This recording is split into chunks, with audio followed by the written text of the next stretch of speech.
I'm 23 years old. When I was 6 years old, where we're standing right here, found out that the ash that we were putting into our landfill was likely toxic. They tested it and they found out that it was above acceptable levels. And so an email was sent saying, hey, what are we going to do with that unacceptable ash? What are we going to do with the toxic ash? Do you think they said put it aside? Do you think they said notify the DEC? No. What they said is, we're not going to do anything with it. Just send it all to Brookhaven. They said send it to a community that we know will take it. Send it to a community that we know is open for the business of corruption. And you know what? Let me be honest about something. If you're going to be corrupt, at least be sneaky about it.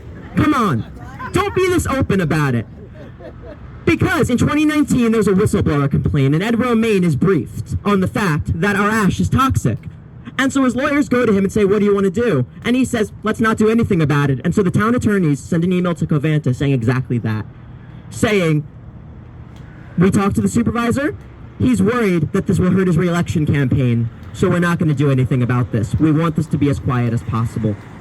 Ed Romaine and his majority are selling young people's futures down the river, and that's why I'm here today. Because like I said, I'm 23 years old. If Dan Panico wins his election, I would be 35 years old when he would likely leave office if we can't remove him from office. What will happen in those 12 years when they refuse to do anything about the community that's being poisoned? What will happen to all the families living here, going to school around here, working here, who have been poisoned for years by their elected officials who they entrusted to protect them?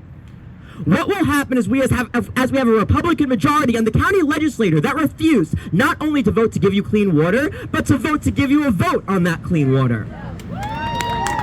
Skyler.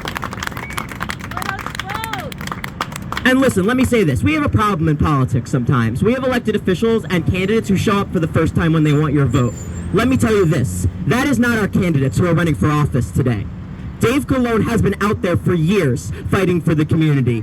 I have seen Lillian Clayman everywhere across this island over the last several years. Carol Russell, Kerry Spooner, Ryan McGarry, Thad O'Neill, Dorothy Cavalier, all of our candidates have done everything that they can to protect the community over years. And I can't name all of them, but every single one of them has been there for us consistently.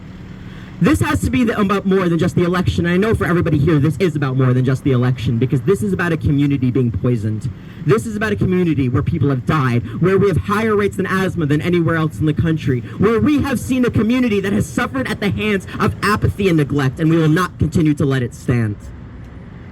We're going to keep calling for an independent investigation. We need to make sure that the Attorney General is on top of this. We're going to make sure that those who have let this slide are held accountable, both in November and beyond, because this is criminal and this is disturbing. This is not about us. There are children that are suffering in our schools nearby because they wanted to get reelected.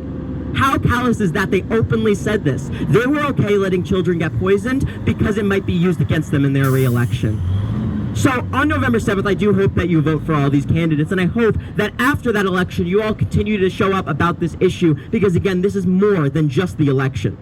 But here's the thing. When we elect Thad O'Neill, when we elect Dorothy Cavalier, when we elect Ryan McGarry, we also need to make sure that we're making Jason Richburg our presiding officer of the legislature, so that way we can put the clean water referendum on the ballot. We need to make sure he is a county executive in Dave Colon who will stand with him and not stand for his own personal gain. So I'd like to introduce, as I said, our next presiding officer and the man who has been fighting for you and will continue to fight for you, Jason Richburg.